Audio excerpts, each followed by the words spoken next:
Welcome, church, to our first service. Come on, can you all stand on their feet right now? You know, it says in the word, this is the day that the Lord has made. So let's all rejoice today because God is here.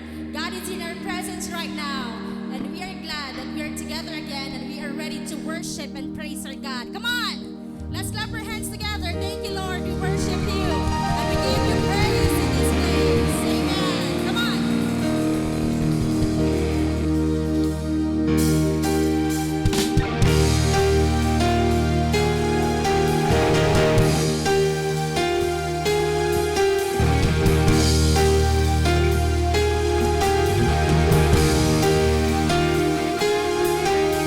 Mercies are new every morning. Steadfast love will never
enough for us, God. In you we have everything.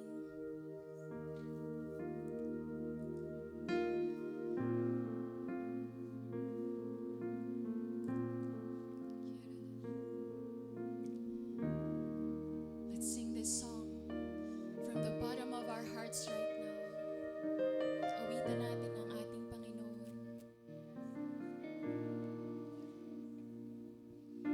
Pagsubok ay nasa aming harapan, lakas mo ay dama sa kahinaan. Kung minsan di alam ang dahilan, ngunit ikaw pala ay nariyan. Ika'y ligayang di mapantayan. Sa gitna man ng lumbay at alinlangan,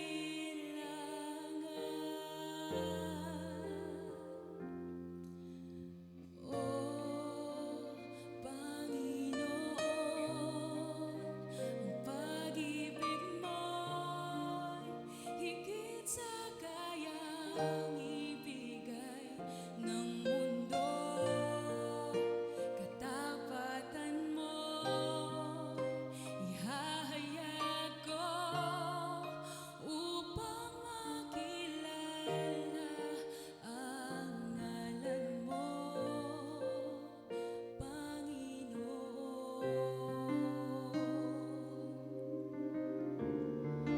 O Panginoon, Jesus, ika'y nasa aming harapan. Thank you, Jesus. Ikaw ay dama sa kahinaan. Ikaw lamang ang tanging dahilan. Ang iyong presensya'y laging nariyan. Ika'y ligayang di mapantayan. Sa gitna man ng lumbay at alinlangan. Taas natin ang ating mga kamay. O Panginoon, pag-ibig mo'y higit sa kayang ibigay ng mundo. Katapatan mo'y ihahayag ko upang makilala ang ngalan mo, Panginoon. Ang pag-ibig mo'y higit sa kayang ibigay ng mundo.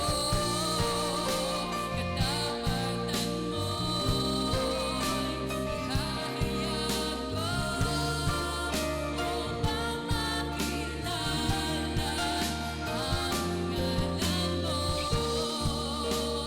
Panginoon.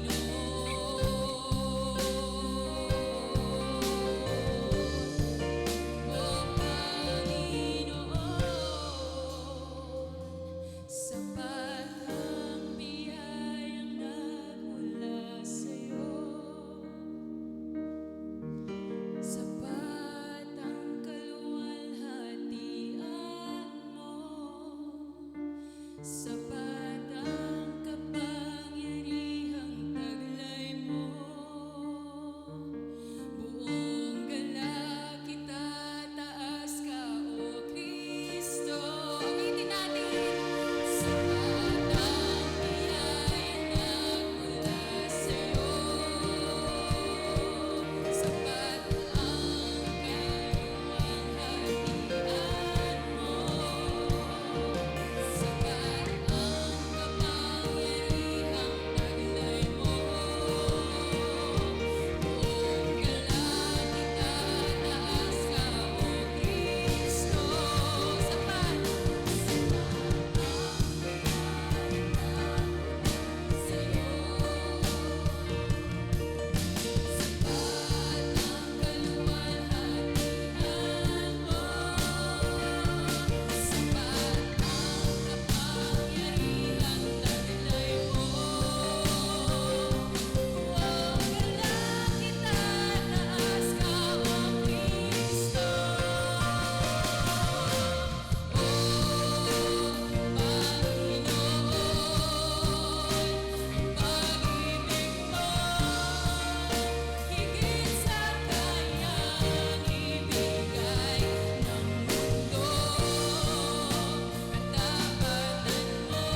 Itaas natin ang ating mga kamay. Kayang ibigay ng mundo katapatan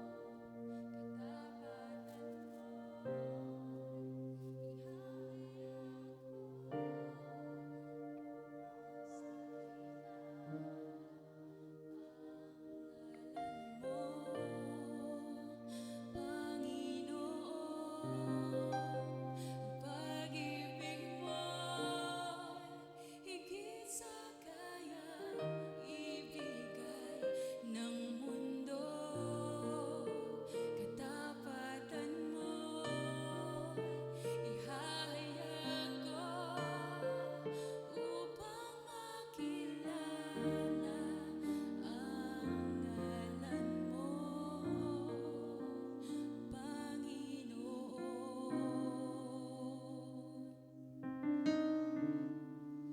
O Panginoon.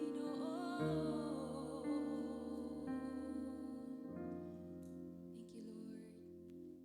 Thank you, Lord, that you are here right now, that we can come to you, we can draw near to you, God.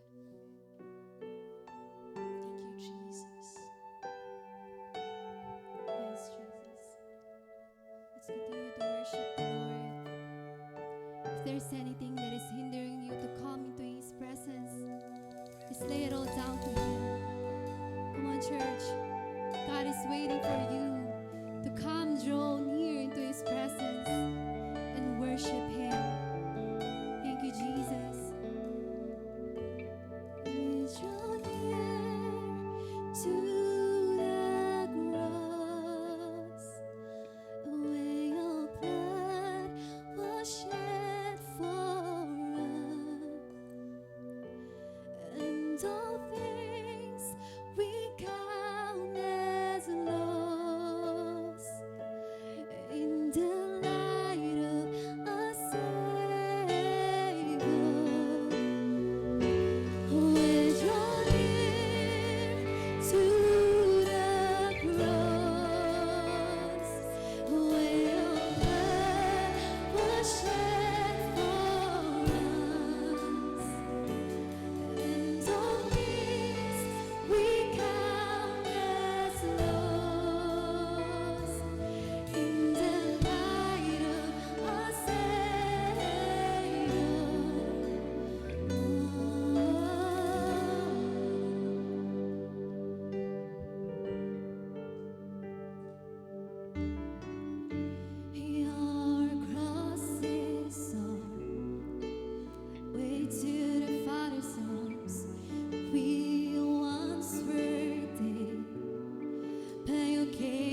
The Lord is waiting for you to worship right now.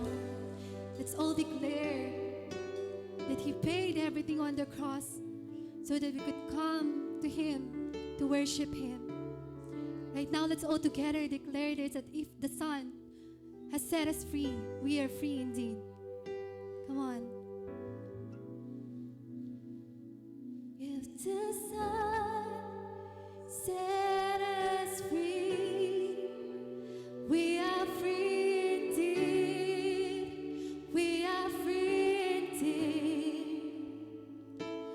If the Son set us free, we are free indeed. We are free indeed. If the Son set us free, we are free indeed. We are free indeed.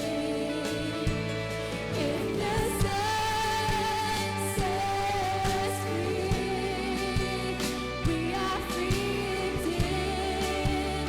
We are free indeed. If the Son set us free, we are free indeed. We are free indeed. If the Son set us free, we are free indeed. We are free indeed. We join in to the cross where your blood was shed for us. And all things we count as lost in the light of our Savior. We're joining to the cross where your blood was shed for us. And all things we count as lost in the light of our Savior. Come on, church. Let's sing it one more time. If the Son set us free, we are free indeed. We are free indeed. Come on, church, sing it out. If the Son sets us free, we are free indeed. We are free indeed. If the Son sets us free,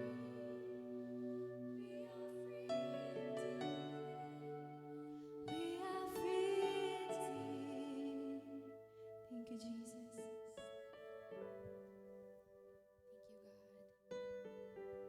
Church, aren't you glad that our Jesus, the King that we serve, is so powerful? He is so powerful that He can free us from everything that can keep us from living fully in Him. Maybe it's right now, maybe you're feeling unworthy or undeserved or unready to approach Him, to draw near to Him. Maybe that's what's in your heart right now. But you know what, church? The biggest thing that Jesus can set us free from is death. Spiritual death, eternal separation from God's presence. That's what it says in Romans 6:23. Romans 6:23, the wages of sin is death. But in that same verse, church, it also says that the free gift of God is eternal life through Christ Jesus our Lord. Church, Jesus has paid it all to set us free.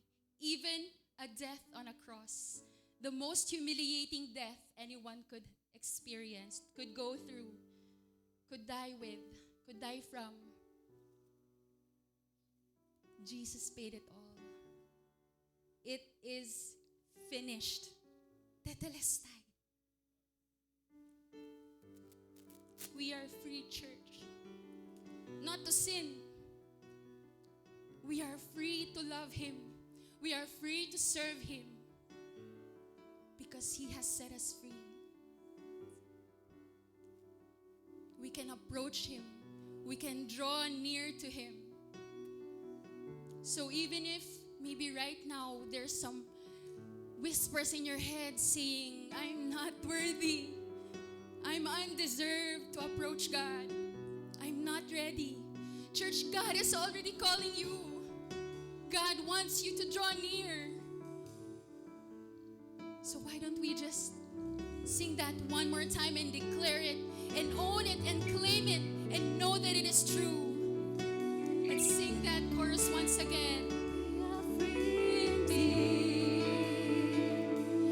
He draws us free. We are free indeed. We are free indeed. Come on, church, declare it.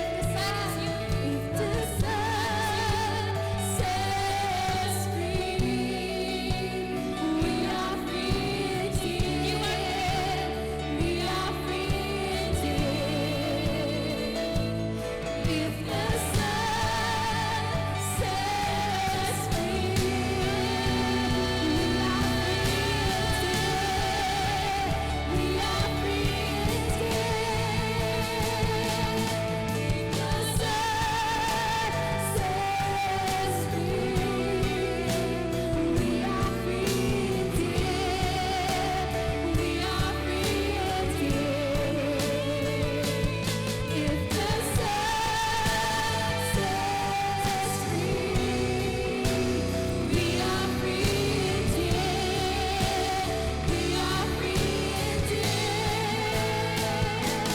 We join to the cross where your blood was shed for us, and all things we count as lost in the light of our Savior.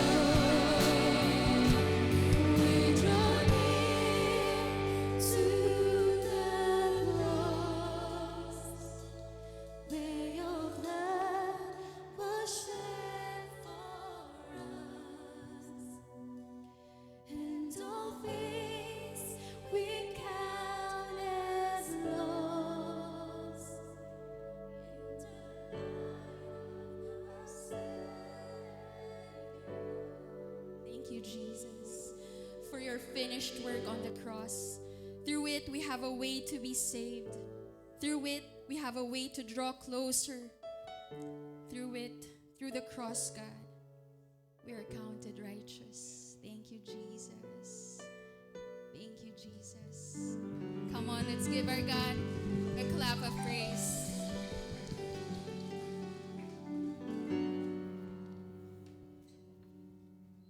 Good morning, everyone. We can now take our seats. It's a happy morning, everyone. We have some few announcements and good things God is doing in and out of our church.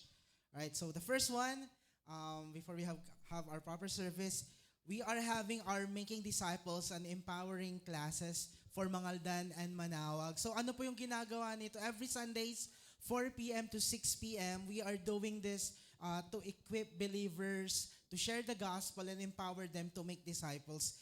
Kaya naman, if you had finished our Spiritual Foundations class, pwede po kayo mag-enroll dito in the next coming months para sa ating Making Disciples and Empowering Leaders class. And then the second one is please pray with us and rally with us as we are looking for new scholars for the next school year. So last week, just like last Friday, meron po tayong mga in-interview na mga future scholars. Kaya naman, please pray with us para next school year, meron po tayong mga bagong scholars ulit for Real Life Foundations. Sino po yung mga qualified dito? These are the yung mga matatalino at matataas po yung grades but they are underprivileged when it comes to their finances. Sila po talaga yung number one priority para maging scholar po for this. And then, on our third event on February, kaya marami tayong event for February. For the couples event, watch out na po tayo dito. In the next coming days, open na po yung registration for the couples night.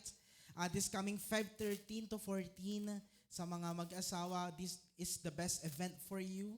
And then, the singles event naman, singles retreat on Feb 17 and 18, I think that will be a holiday for all of us. Kaya naman, may mga nagre-register na po at nagsabi na they will come to this event. So please, pray with us as we finish all the details for the singles retreat as well. For the campus, we also have some pre-Valentine event here in our center for our students as well. And then, last one is our Spiritual Foundation class, batch 3. Mag-open na po ang registration today. Kaya naman, if you had finished our Victory Day or our Victory Weekend and you wanted na mas lumalim pa yung foundation mo pagdating kay God, pang batch 3 na po tayo, registration starts today. Pwede na po kayo mag-register at the back. So, yun po yung mga ginagawa ni Lord at gagawin pa sa ating simbahan. Maraming salamat po for standing with us and praying with us. God bless everyone and enjoy the rest of our Sunday. Ay, mga kids pala. Halika dito. So, sorry. Halika dito mga kids. Ayan. Can we just pray for the kids' church?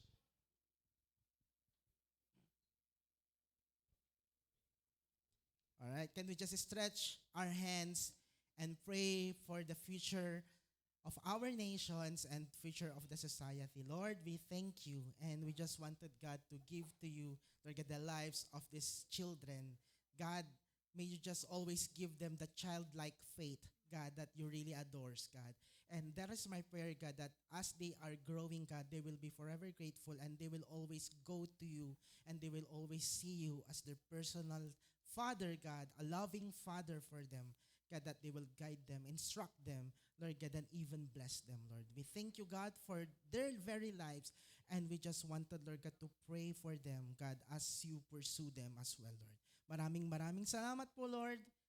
All of this in Jesus' name, amen and amen. So, God bless, kids, and you may now go to the kids' church. Wag mo na kayong tatakbo sa stairs kasi madulas.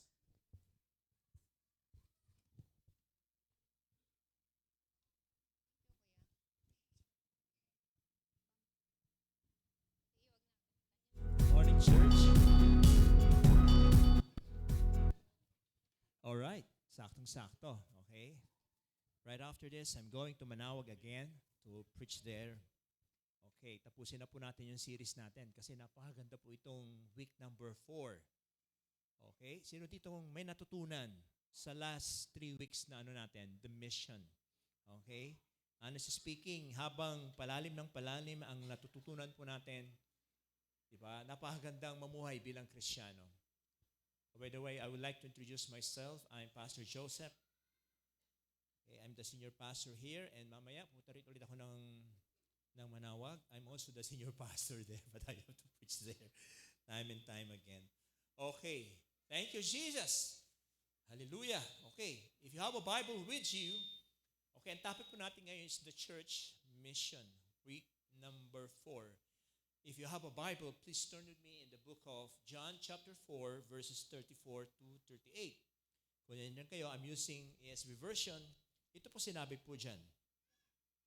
Jesus said to them, "My food is to do the will of Him who sent me and to accomplish His work. Do you not say, there are yet 4 months, then comes the harvest? Look, I tell you, lift up your eyes and see that the fields are white for harvest." Verse 36, "Already the one who reaps is receiving wages and gathering fruit of eternal life, so that the sower and reaper may rejoice together." Verse 37. Ano po sabi dyan sa verse 37? "For where the saying holds true, One who sows and another reaps. I sent you, reap that for which you did not labor. Others have labored, and you have entered into their labor. Let us all pray right now. Lord, salamat po at itong mensahe mo ay manggagaling po sa iyo, Panginoon.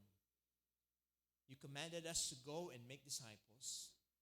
It is also you, God, who promised the Holy Spirit to be with us wherever we go. It is also you, God, who offered your life as a sacrifice for the forgiveness of our sin. Lord, this morning we want to fill this place with your presence, God, so that, Lord, our life will become a blessing, so that more people will come to know you. Lord, we're about to, Lord God, to learn what exactly our mission as a church. Thank you for calling us into this church, for adding us into this church. Ito po ang aming panalangin. Ito sa pangalan ni Jesus. Amen and amen. Amen.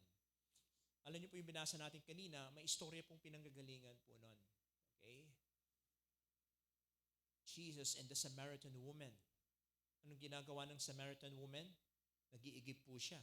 Okay? It is really a beautiful picture about a worse sinner, okay, turn into a powerful witness. Diba? Worse sinner. Bakit? Kasi mamaya malalaman natin bakit pa siya tinawag na worse sinner. Okay? Physically, emotionally, spiritually. So, pwede pala yung ganon. From a sinful woman, turn into a powerful witness for Christ. And I'm asking the Lord, sa totoo lang habang binabasa ko yung scripture, I'm asking the Lord, Lord, bakit sa kadami-dami ng tao, bakit itong babaeng to? Okay? Samaritan woman. Ano ba meron dito sa babaeng ito? At kinausap mo siya. Okay? Ano ba meron sa babaeng to na masyadong komplikado ang buhay? Okay? Kung sasabihin natin, this is a life beyond repair. Okay? Meron bang ganon? Meron bang buhay na beyond repair? Alam niyo, wala imposible kay God. Amen. Kung ang buhay mo ngayon ay basag-basag na parang salamin, ang Panginoon kaya niyang ayusin yan tulad nitong Samaritan woman po na ito. So, yung background po niya, si Jesus, kailangan niyang dumaan sa region of Samaria. Alam niyo naman, si Jesus, di ba? All-knowing po siya. Ito po yung time na sa tanghaling tapat, okay, nauhaw si Jesus. So, saan pumunta si Jesus? Umupo siya dahil inutusan yung mga disciples niya pumunta para bumili ng pagkain. Di ba? So, nagutom si Jesus. Sino dito nagugutom? Taas ang kamay. Sino dito nauuhaw? Okay. So, tingnan nyo si Jesus nagutom, si Jesus nauuhaw. So, ano ginawa niya? Umupo siya sa Jacob's Well. Okay? Sabihin natin, Jacob's Well. Hindi pa uso ngayon nung nawasa, yung panahon na yun. Ano meron? Balon, well. Okay? Ano ba itsura ng well na tinutukoy natin? Alam niyo po ba, nung Jacob's Well noong 1912, ito po yung itsura niya. Okay? Ayan. Medyo hindi pa siya maayos eh. Pero, dahil ang Israel ay tourist spot, anong ginawa niya? Ginawang okay? Noong year 2013, binigyan ng bubong, pinaayos, di ba? Alam niyo dyan kumikita ang Israel eh. Yung mga tourist. Di ba? Sino po dito nakapunta na ng Israel? Meron ba dito? It's one of my dream. Amen. Someday. And I believe there will be 10 days mission in Israel. Okay, grabe. Bumabalik tayo, 10 days mission in Israel. Diyan galing ang Biblia eh. Di ba? May reason kung bakit may ganun. So, yan po yung tinutukoy siyan. So, gaano ba kalalim niyan? It's about 96 feet deep. Okay? So, si Jesus, nakaupo siya. Hinihintay niya yung mga disciples. Nauuhaw siya. Then suddenly, the Samaritan woman came. Mag-isa po niya.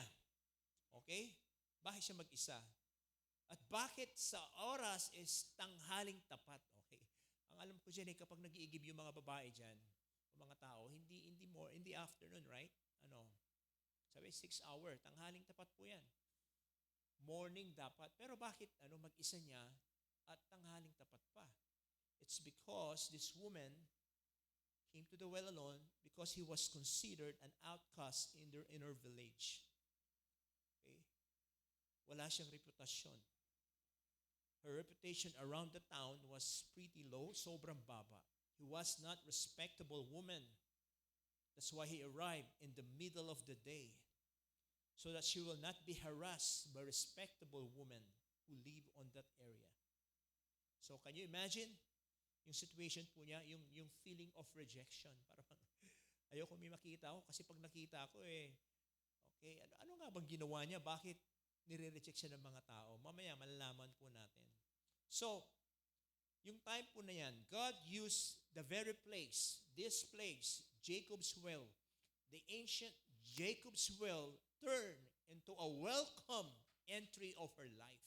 Ito po yung tinatawag nilang turning point. Sabi natin turning point.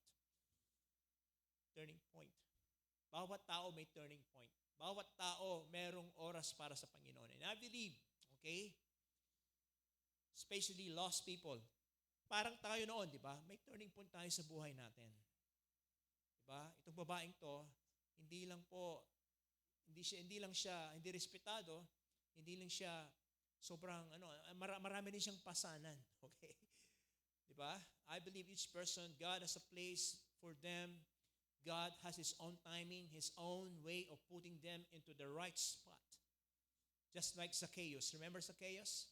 Ano ginawa ni Zacchaeus? Sa kagustuhan makita si Jesus, umakyat siya sa sycamore fig tree, and suddenly, eksakto, the Bible says, when Jesus reached the spot, nakita niya si Zacchaeus. Zacchaeus, bumaba ka dyan. Diba? Kakain ako sa bahay mo. Diba? Grabe, ano? So, I believe each and every person has its own God's timing rights. Ito na po yun. Diba? Jesus initiated the conversation.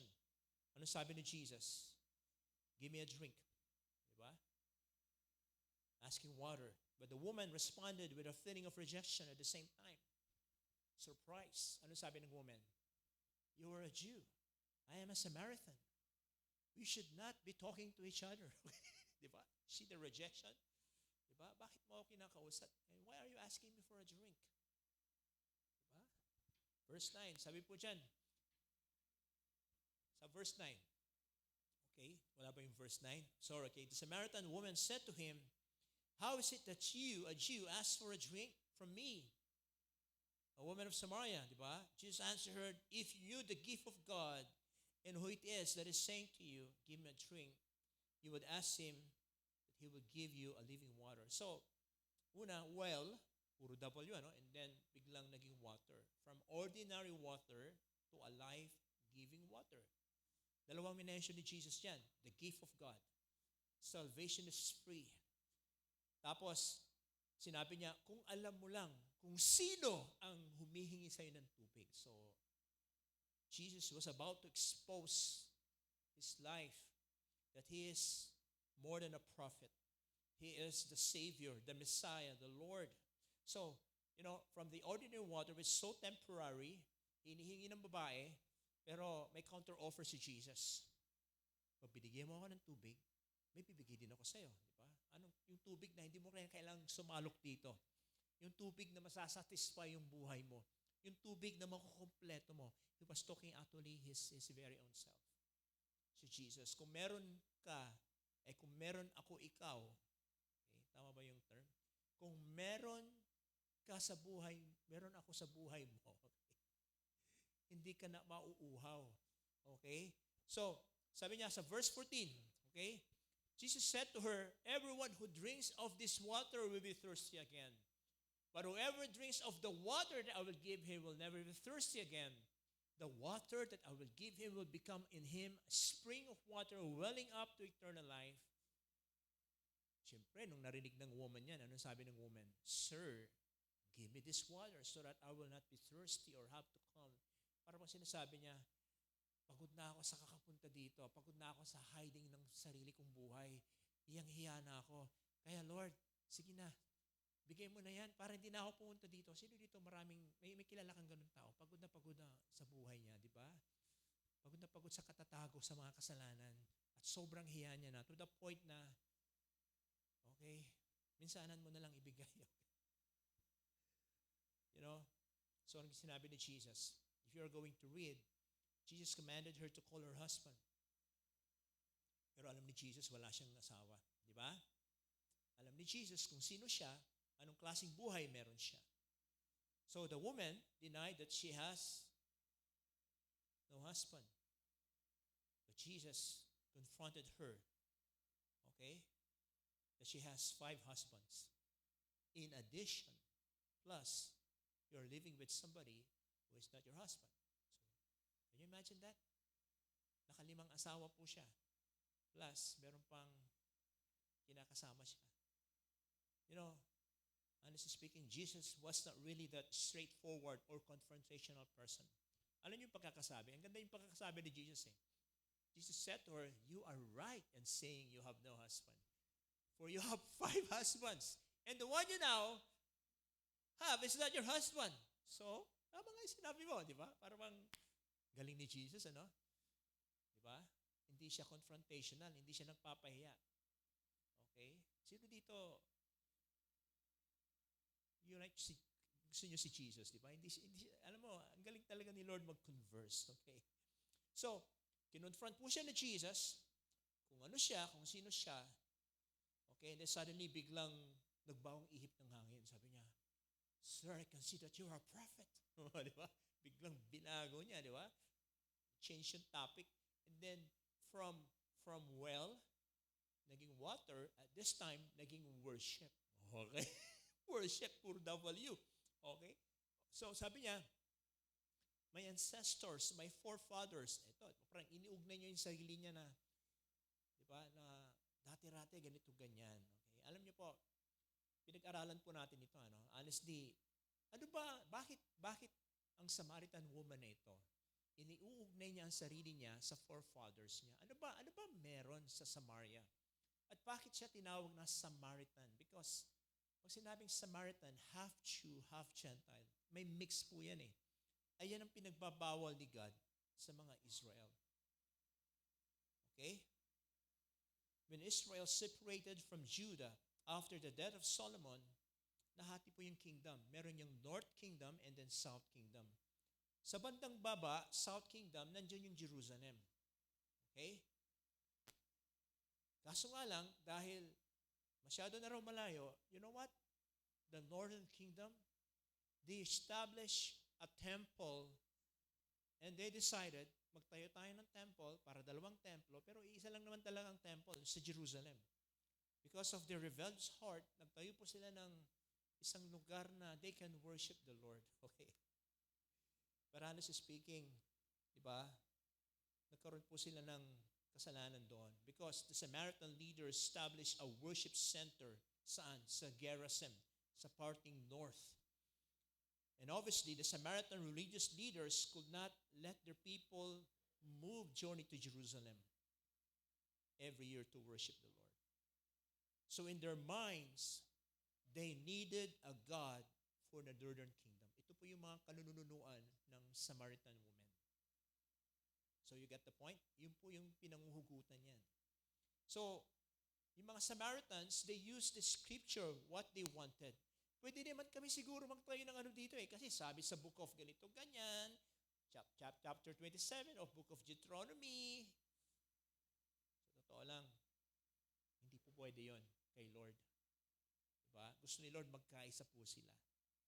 So, ano po yung mapututunan natin? You know what? There are so many people in this world thought that what they believe are true and sincere enough, but they were sincerely wrong. So instead of going to a real place of worship in Jerusalem, instead of knowing the truth for them, they make God whatever they want Him to be. You got the point? Para bang dinefine na nila si God. God, ikaw, ito yung gusto namin para sa iyo, di ba? Instead of si Lord mag-define sa kanila, God is a holy God. Para bang they make God whatever they want Him to be. This is exactly, kaya nga sabi ni Jesus, you Samaritans, you don't know what worship is all about. You really don't worship God at all. Di ba? Kakaiba yung the way we worship, sabi ni Jesus. You know, may kilala ba kayong ganun tao? Diba? Ako, marami akong kilalang ganun tao. They choose tradition over truth. They choose to live a compromised life and call themselves Christian. Christian without cross. They call themselves believers yet without any relationship with God. They call themselves followers. They follow God, yes, using their own terms, their own rules. Para bang ganito yan? I want to become a Christian, I want to be a follower, pero Lord, saglit lang. Pwede bang dito ka muna, ha? Dito ka muna sa tabi. Uhugutin na lang kita pag kailangan kita. Maraming ganyan, kapatid. Diba? Ibig sabihin, naalala nilang sila, Lord, pag sobrang problema, there is no discipleship. There is no discipline. Just like the Samaritan woman, no wonder, okay? The way she believed, yung paniniwala po niya reflects what kind of life she is. That she is totally lost. Okay? Ano bang connection nito sa mission ng church? Mamaya, masasurprise po tayo. Okay? So, yung ginawang templo ng mga Samaritans sa Jerusalem, ito po ay kakompetensya po ng Great Temple sa Jerusalem. And because of that, the Samaritans were despised and hated by the Jews. That's why they do not associate with them. The Samaritans recognize only the parts of the Bible that suited their needs for the moment. They make God fit for their own agenda. They realize or they rationalize God in their lives to fit their own needs. And they're a perfect picture of the rational sinner. The Samaritans turned God into whatever they wanted him to be. It's sad to say there are so many people who are like that. You know what? Let me tell you this. We cannot rationalize God into whatever we want him to be. God is God. God is holy, amen. We have to submit to him. We are all sinners and we need God. We were lost. And praise God. Sino yung nawawala? Tayo ba o si God? Tayo. Sinong naghanap sa atin? Si God. We were found by God. Amen. God found us and put us into this church. Iniligay tayo ni Lord sa simbahan. Binigyan tayo ng brothers and sisters para tulungan po tayo in our weakness para may manalangin po sa atin. Kaya sabihin mo sa katabi mo, ngayon, dyan sa katabi mo, sabihin mo, thank you at dumating ka sa buhay ko. Okay? Nandito na tayo ngayon sa church. God gave us the church and God gave also the mission of the church. And what exactly that mission? It leads me to this question. What exactly the mission of the church? In relation to the Samaritan woman, number one, we are here to reach the heathen.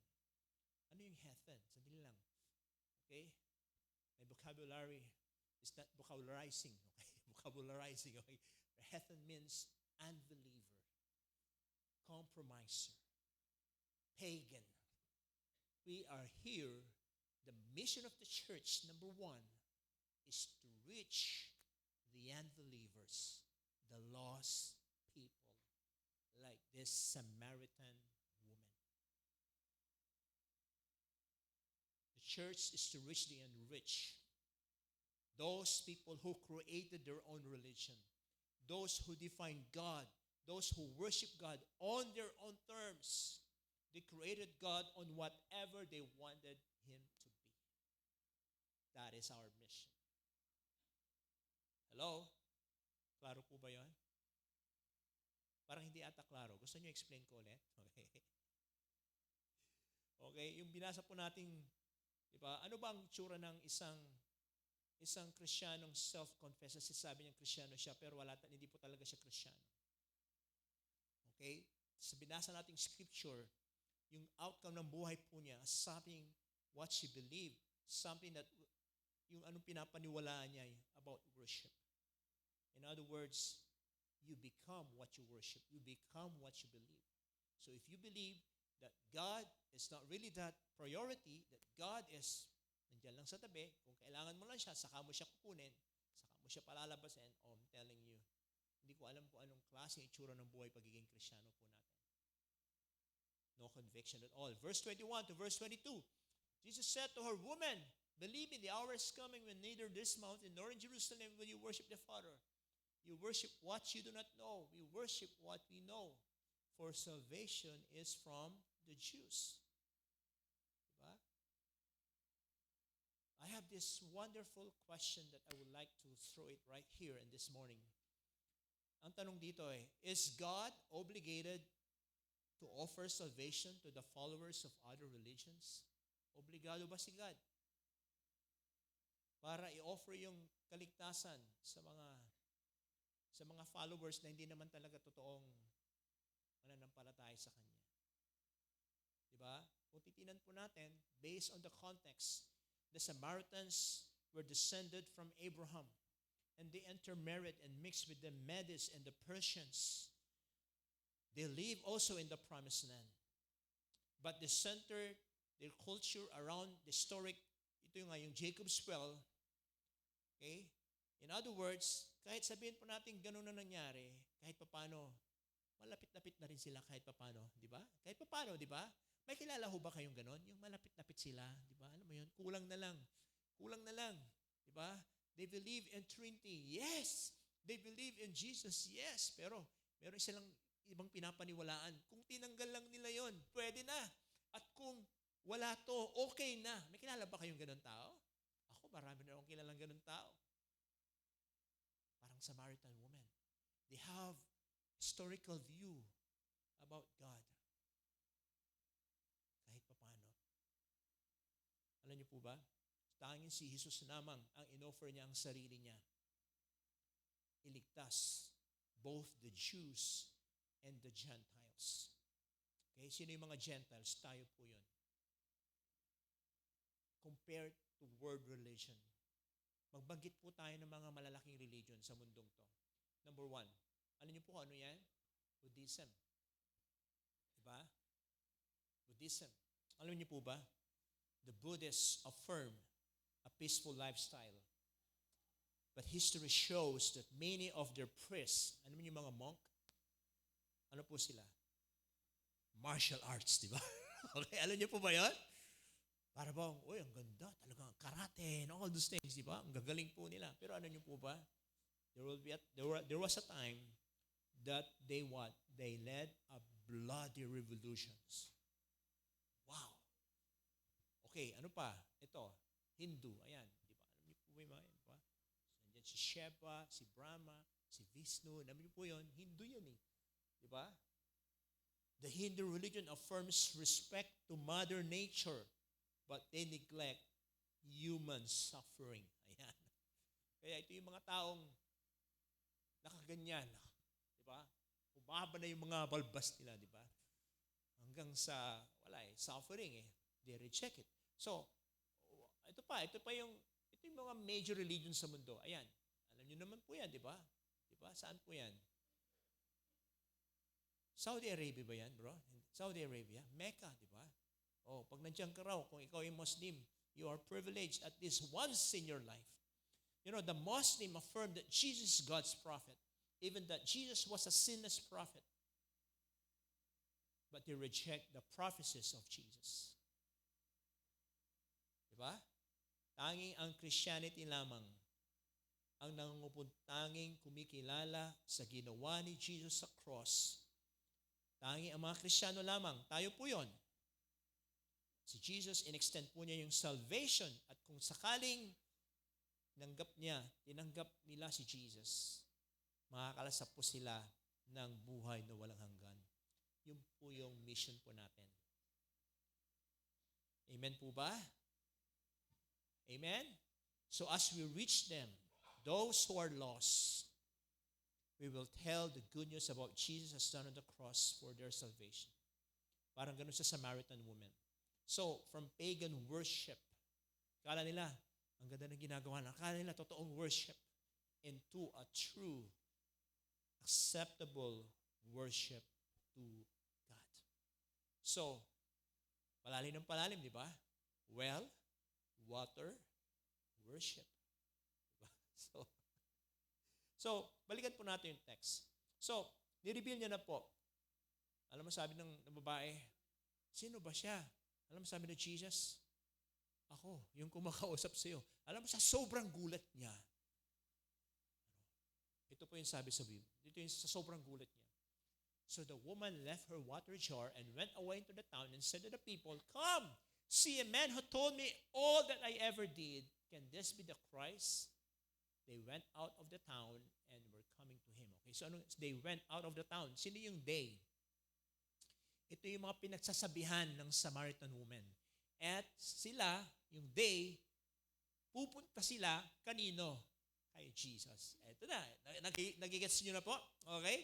So, pagkasabi ni Jesus, ako yung Messiah. Nagulat yung Samaritan, umalis siya, tapos pinagsasabi niya, diba? Halika kayo, ito ganyan. So, nag-gather siya. Kaya ako naniniwala itong Samaritan woman to, Pangasinense. Diba? Bakit? Samardiman, Samardia, so ginawa to, di ba?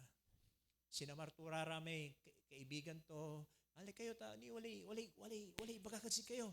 Di, anong nungkos? Ni-encounter ko si Jesus, kwanto, di ba? Grabe, Tingin ko marites din siya, di ba? Ang galing niya magkwento, di ba? So naniwala naman. And then suddenly, they were coming to Jesus. So, habang papalapit si Jesus, papalapit yung mga tao kay Jesus, kasama yung, of course, yung Samaritan woman, ito po yung sinabi sa Biblia. Dumating yung mga disciples, inaalok siya ng pagkain, di ba? Kasi gutom na si Jesus, alam nila yon. Pero, yung binasa natin kanina, ano yung pagkain ni Jesus? Sabi niya, "My food is to do the will of him who sent me and to accomplish his work." And then, bigla siyang tumingin sa banda dyan. Nakita niya siguro yung field, di ba?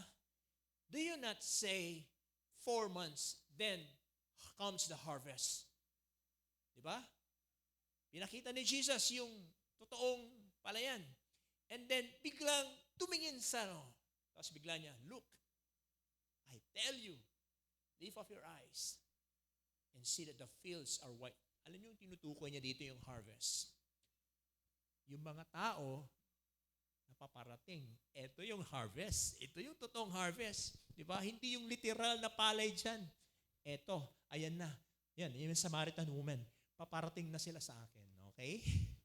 At sinabi po siya, verse 36, "Already the one who reaps receiving wages and gathering fruit for eternal life, so that the sower and reaper may rejoice together. For here the saying holds true, one sows and another reaps. I sent you, reap that for which you did not labor. Others have labored, and you have entered into their labor." Number two.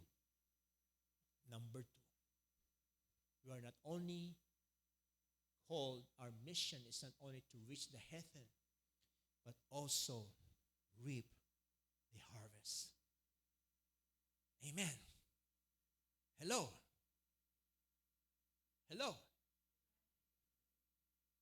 Parang wala atang impact.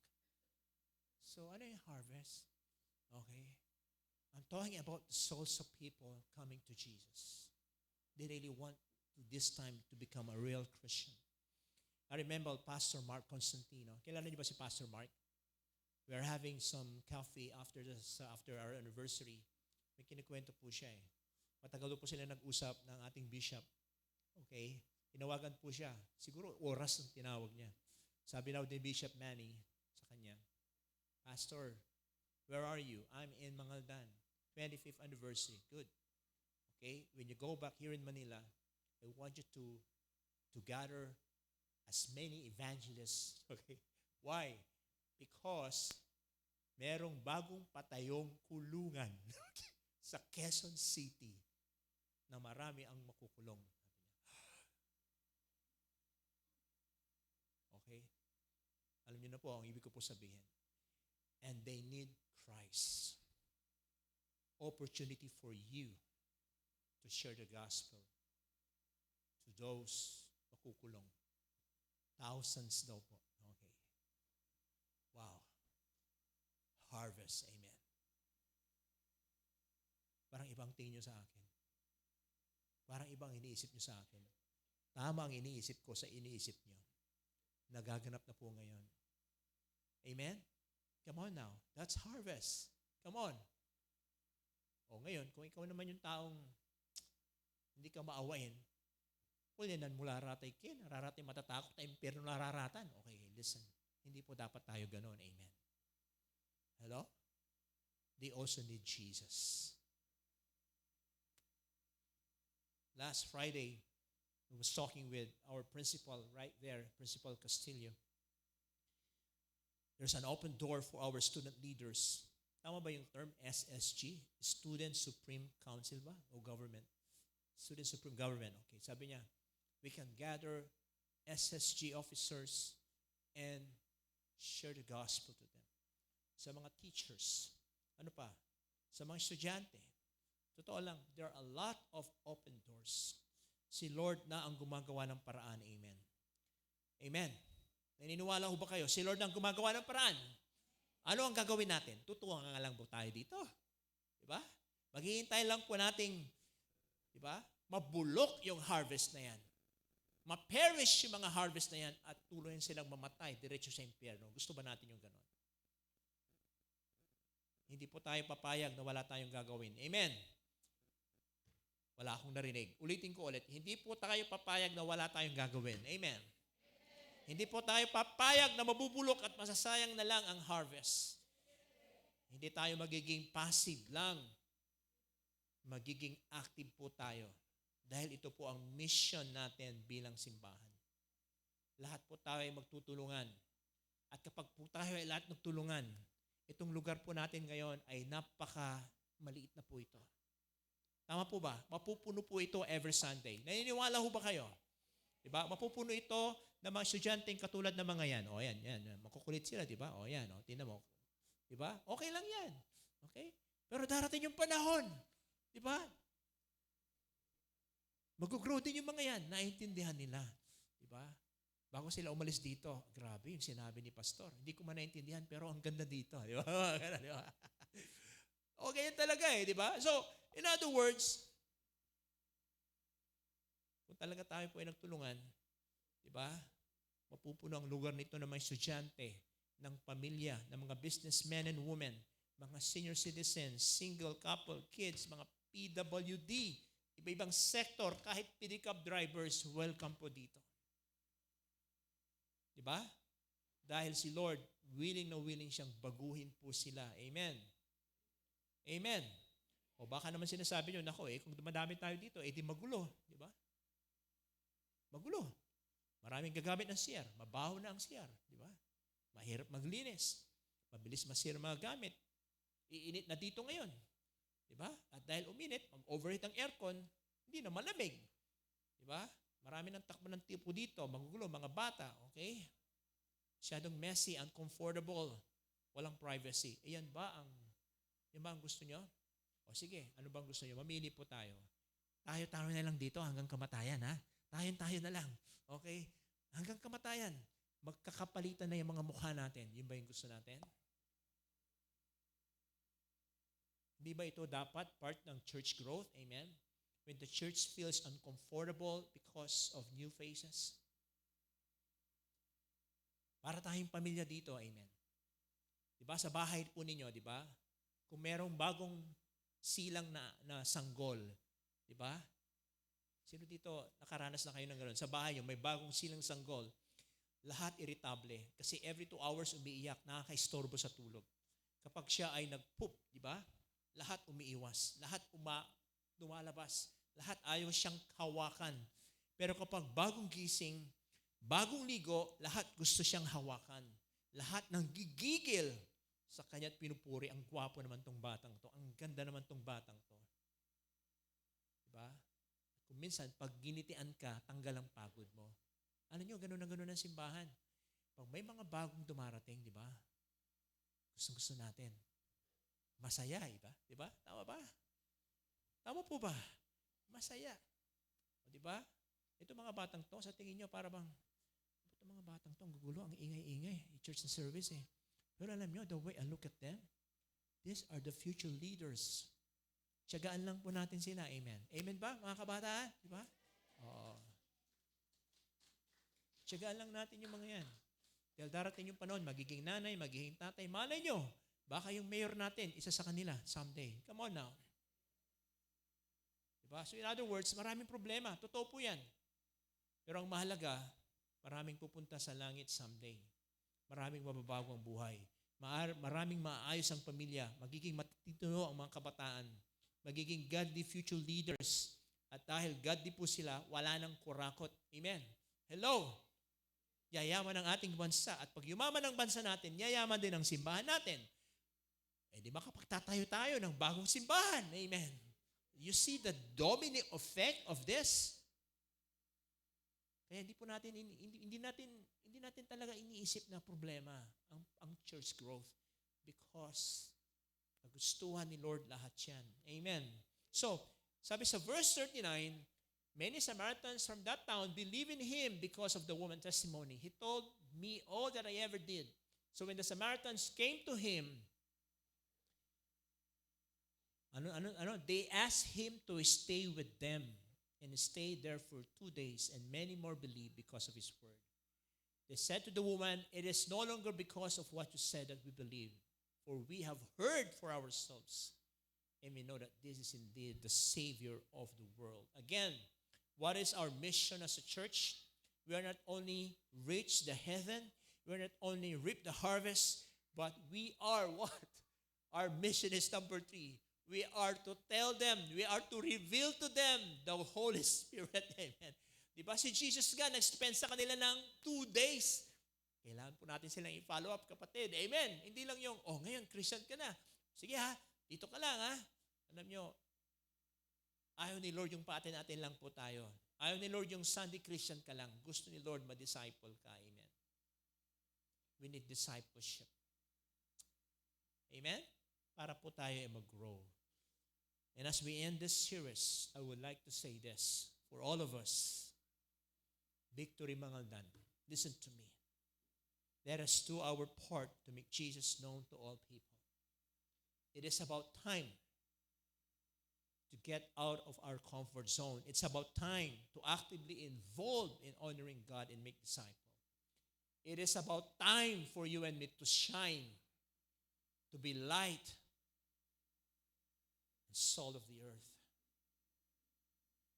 Amen? Days ago, I was talking to Christopher. Kaway-kaway naman, Christopher. Yeah. Alright? Nag-share siya ng vision niya, sabi niya. When I get old, I'm gonna consume my time with the Lord serving Him. Wow. Alam mo sabi ko sa kanya? Pagdating mo siguro dito, then magkakaroon na tayo ng victory. San Fabian. Amen. Hello.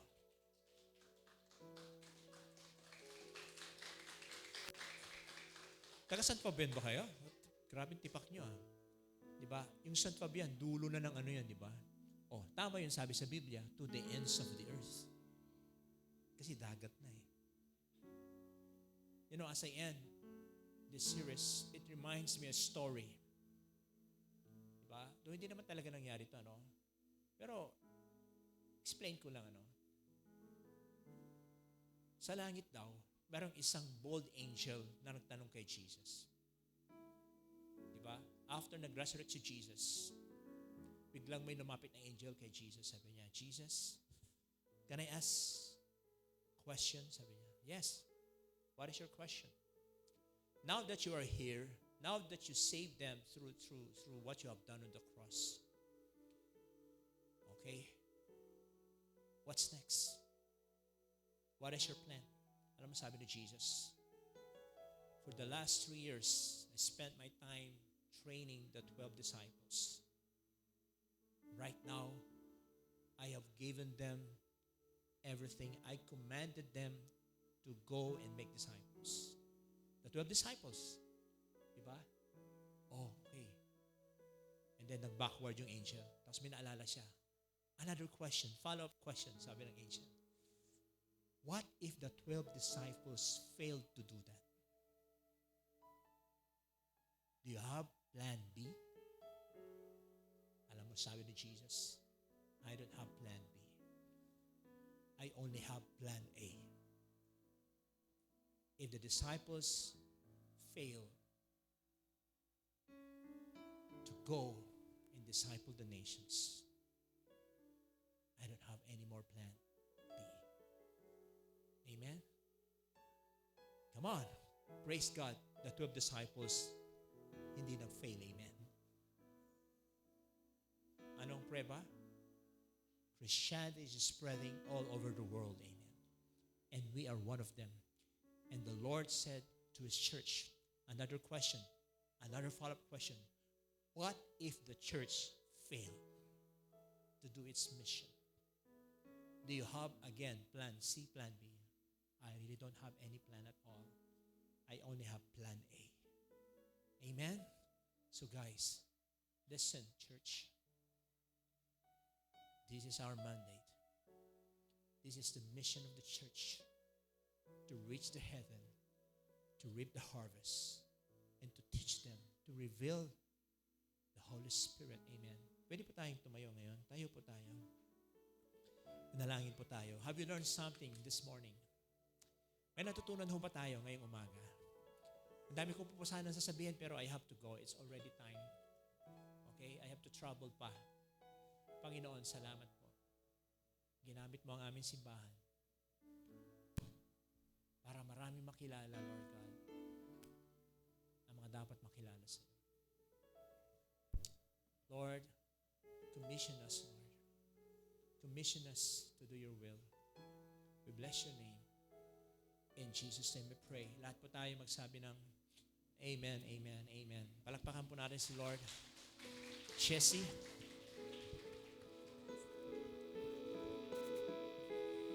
Morning Church, grabing powerful po ng preaching ni Pastor, no? Na-encourage po ba tayo na are you all excited to be participants pagdating sa pag-advance ng kingdom ni Lord?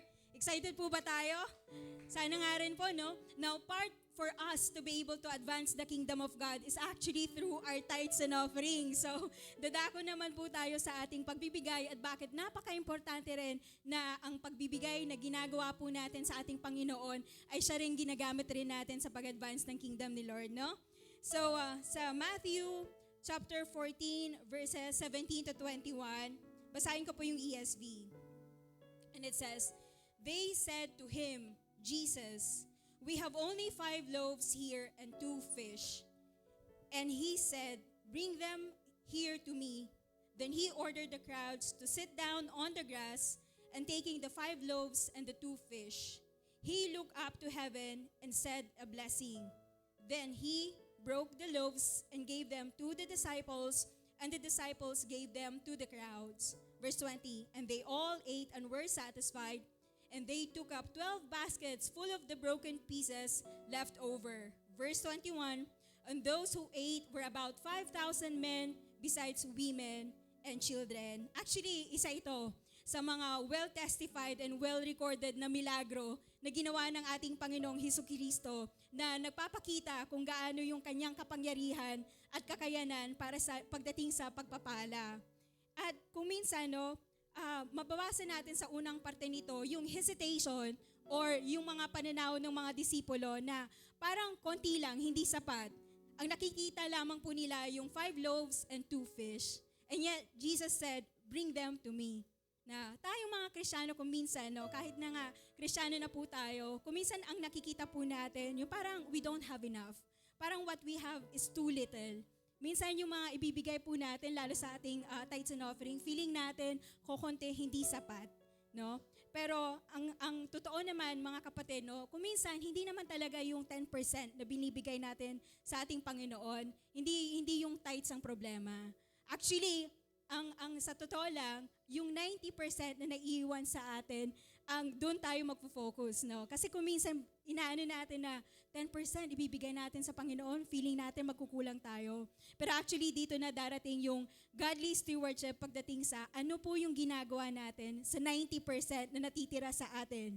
Kasi I'm also talking to myself, no? Kasi kung minsan, ang ginagawa po natin, may mga unnecessary na expenses po tayo, no?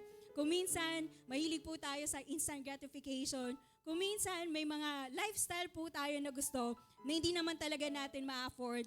At anong nangyayari? Nagkukulang yung 90%. Anong nangyayari? Hindi po nagiging sapat at kung minsan nababaon pa sa utang.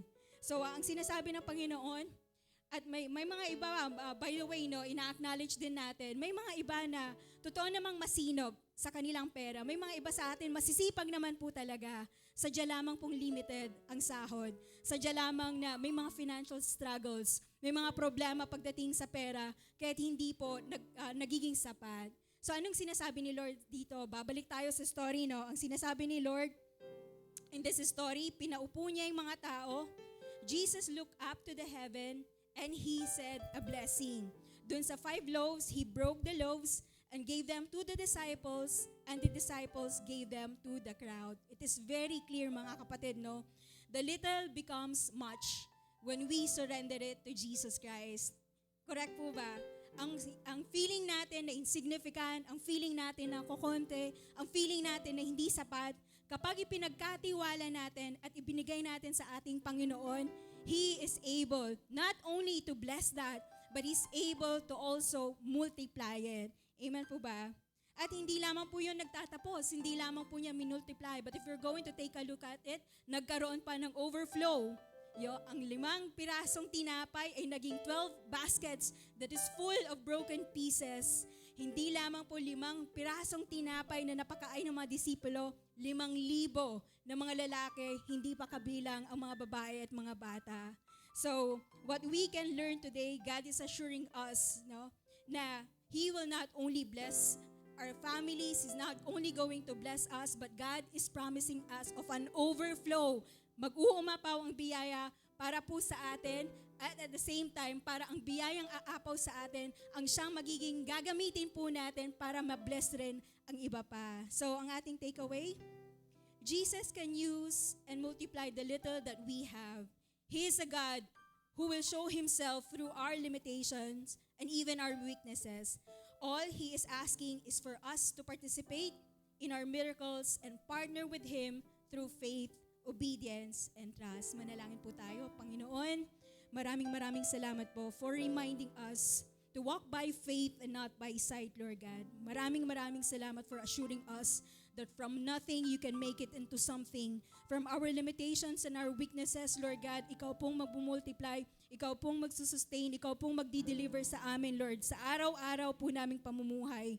Maraming salamat for reminding us, Lord God, that we are not only giving, Lord, for our own needs, but whenever that we are giving, Lord God, we are also participating to the miracles, Lord God, that you are going to do to our community, to our church, to other people as well, Lord God. So give us the boldness and the faith, Lord, to obey you whenever we give our tithes and offering faithfully, Lord God. Sa maliit o sa malaki, Ikaw lamang po makaka-multiply that. So Lord, help us once again to believe and for us to be able to surrender everything into your hands, Father, because you are abundant and you are our Father who always knows what we need, Lord God. Maraming salamat po. Itinataas namin lahat sa iyong pangalan. In Jesus' name, amen and amen. So meron po tayong 3 paraan sa pagbibigay. No? Meron tayong mga envelopes. Yun, ilalagay nyo ang inyong tithes and offering. Please bring it home. No? In-encourage namin, bring that home. Isulat nyo yung mga prayer request nyo at pinagpipray po natin yan every 4:30 Friday. Meron din na tayong GCash accounts. If you want also to transfer it via GCash, scan nyo lang po yung QR code. And even easier, kung gusto nyo yung banking transfer, 2 po yung accounts natin. Meron tayong Metrobank account at meron din tayong BPI account. So smile as a give. God bless us all.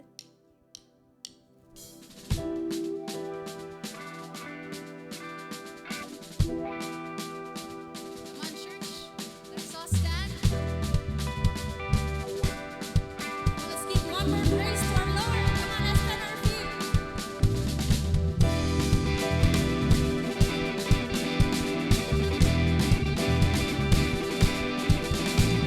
Said the King of Kings, all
Jesus.